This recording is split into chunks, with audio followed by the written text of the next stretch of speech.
A paz do Senhor Jesus Cristo. Eu sou a diaconisa Joana Bonfim e este é o Leitura Bíblica Diária da Igreja Evangélica Pentecostal do Brasil para Cristo. Eu sou cooperadora nos trabalhos da Igreja de Valparaíso de Goiás, situada na quadra 14/16, área especial D1, etapa D, sob a direção do pastor Juarez Bonfim. Quero expressar meus sinceros agradecimentos à nossa querida pastora presidente Loide Ramos pela oportunidade de participar deste importante projeto, idealizado pelo pastor Gideon Júnior, um manancial de bênçãos da palavra de Deus. Hoje irei comentar o capítulo 5 de 2 Crônicas, dando sequência na história do rei Salomão. Nossas fontes informativas são artigos públicos na internet e o comentário bíblico de Chaplin. Em 2 Crônicas 5, observamos a conclusão de um projeto grandioso, o Templo de Jerusalém. O capítulo começa detalhando a transferência da Arca da Aliança para o seu lugar permanente dentro do Santo dos Santos do recém-construído templo. Há uma grande ênfase na celebração desse evento, com instrumentos, cânticos e o som retumbante do chofar, trombeta, com levitas e músicos conduzindo o povo em adoração. O capítulo termina com uma manifestação divina espetacular, a glória do Senhor enchendo o templo. Em 2 Crônicas, capítulo 5, do versículo 1 ao versículo 5. Assim se acabou toda a obra que Salomão fez para a casa do Senhor. Então trouxe Salomão as coisas que seu pai Davi havia consagrado, a prata, o ouro e todos os objetos, e pô-los entre os tesouros da casa de Deus. Então Salomão congregou em Jerusalém os anciãos de Israel e todos os chefes das tribos, os chefes dos pais entre os filhos de Israel, para fazerem subir a arca da aliança do Senhor, da cidade de Davi, que é Sião. E todos os homens de Israel se congregaram ao rei na ocasião da festa, que foi no 7º mês. E vieram todos os anciãos de Israel, e os levitas levantaram a arca, e fizeram subir a arca e a tenda da congregação, com todos os objetos sagrados que estavam na tenda. Os sacerdotes e os levitas os fizeram subir. A construção do templo tomou 7 anos. Ver em 1 Reis, capítulo 6, versículo 38. Salomão ordenou que os móveis e utensílios fossem introduzidos no edifício e as ofertas de Davi.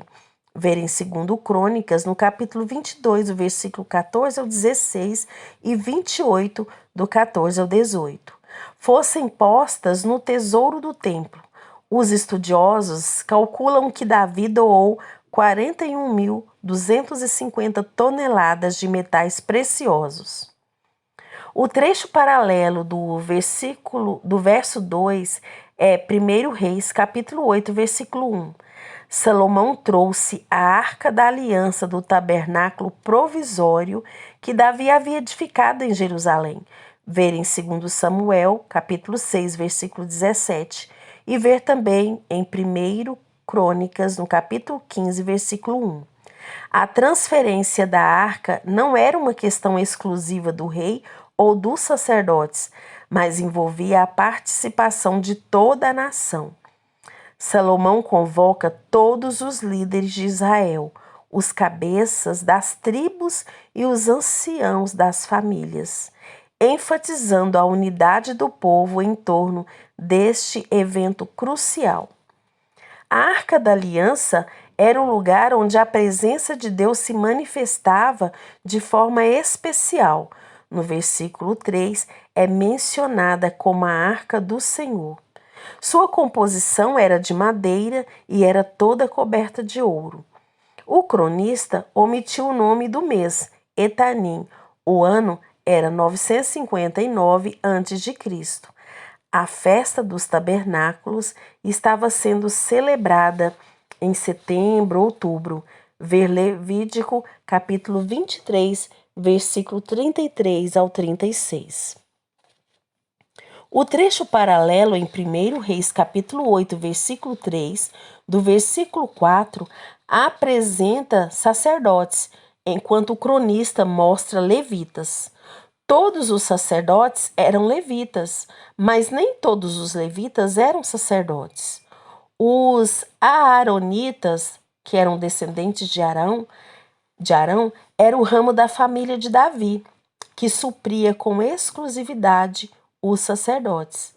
Os vasos do tabernáculo haviam sido deixados em Gibeon, quando Davi trouxe a Arca da Aliança para o tabernáculo provisório em Jerusalém. A Arca da Aliança foi instalada no templo e continuou a ser usada, segundo Crônicas, do capítulo 5, do versículo 6 ao versículo 10. Então o rei Salomão e toda a congregação de Israel, que se tinha reunido com ele diante da arca, sacrificaram carneiros e bois, que não se podiam contar nem numerar por causa da sua abundância. Assim, trouxeram os sacerdotes a arca da aliança do Senhor ao seu lugar, ao oráculo da casa, ao lugar santíssimo, até debaixo das asas dos querubins. Porque os querubins estendiam ambas as asas sobre o lugar da arca, e os querubins cobriam por cima a arca e os seus varais. Então, os varais sobressaíam para que as pontas dos varais da arca se vissem perante o oráculo, mas não se vissem de fora, e ali tem estado até ao dia de hoje. Na arca não havia coisa alguma, senão as 2 tábuas que Moisés tinha posto em Horebe, quando o Senhor fez aliança com os filhos de Israel, saindo eles do Egito. O processo de transferência da arca, detalhado nesse capítulo, é repleto de simbolismo e significado espiritual, refletindo a relação única entre Deus e o seu povo. O versículo 6 descreve os sacerdotes e os levitas, trajados de linho fino, preparados de forma apropriada para este momento solene. O paralelo deste versículo é 1 Reis, capítulo 8, versículo 5. Eles efetuaram sacrifícios grandiosos. Foram tantos animais abatidos, que o autor sagrado nem tentou saber o número total. No versículo 7 e 8, os sacerdotes carregavam a arca nos ombros com varas, como ordenado por Deus. A Arca da Aliança era uma representação tangível da presença divina entre o povo de Israel, e seu transporte exigia cuidados e respeito extremos. O versículo 9 registra que a Arca da Aliança foi colocada no Santo dos Santos, sob as asas dos querubins, e estava agora em seu lugar designado, no coração do templo, como foi revelado a Moisés no deserto, quando Deus deu instruções detalhadas. Está lá em Êxodo, capítulo 25, versículo 10 ao 22. Os querubins guardavam a presença de Deus e eram um símbolo do seu trono no céu. As varas usadas pelos sacerdotes para carregar a arca foram retiradas, enquanto uma nuvem encheu o Santo dos Santos. E a glória e a presença de Deus agora habitavam no templo. Este momento solene representa a realização da aliança entre Deus e Israel e marca o início de uma nova fase na adoração e na vida espiritual da nação escolhida. Em 2 Crônicas, no capítulo 5, versículo 11 ao versículo 14.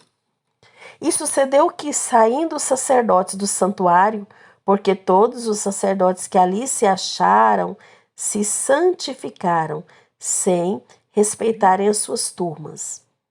E os levitas, que eram cantores, todos eles, de Asaf, de Emã, de Jedutum, de seus filhos e de seus irmãos, vestidos de linho fino, com símbolos, com saltérios e com harpas, estavam em pé para o oriente do altar.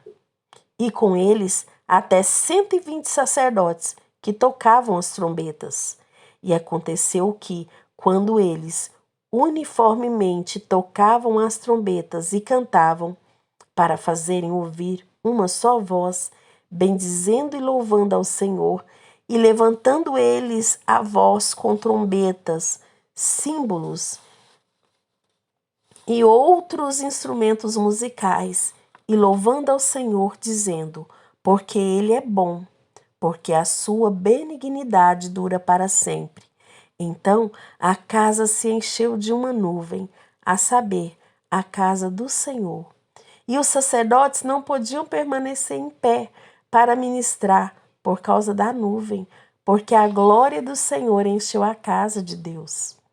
O versículo 11 começa descrevendo os levitas músicos, Asaf, Emã e Geduntum, que eram diretores de música, vestidos de linho fino e tocando instrumentos musicais e liderando o povo em louvor e adoração a Deus. Esta unidade de propósito na adoração é uma característica marcante deste momento. Os levitas cantavam com um só coração, ressaltando a importância da harmonia e da ação coletiva na adoração, revelando uma expressão genuína de devoção a Deus. No versículos 11 e 13, o cronista segue de perto o trecho paralelo de 1 Reis, capítulo 8, versículo 10 e 11. Ele adicionou a participação dos músicos, que 1 Reis não tem. Também mencionam uma variedade de instrumentos musicais, incluindo símbolos, alaúde e harpas, sendo tocadas pelos levitas. Todos os 24 turnos dos levitas estavam presentes, ver lá no versículo 11.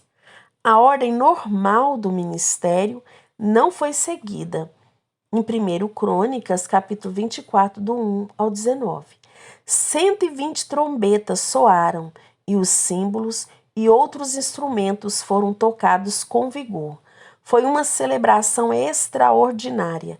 Eles entoaram a bondade e o amor de Yahvé. Está lá em 2 Crônicas, capítulo 6, 14, 7, 3 e 6 e 20, 21. A combinação desses instrumentos criava uma experiência musical rica e significativa na adoração a Deus. Cada um desses instrumentos tinha seu papel na música de louvor.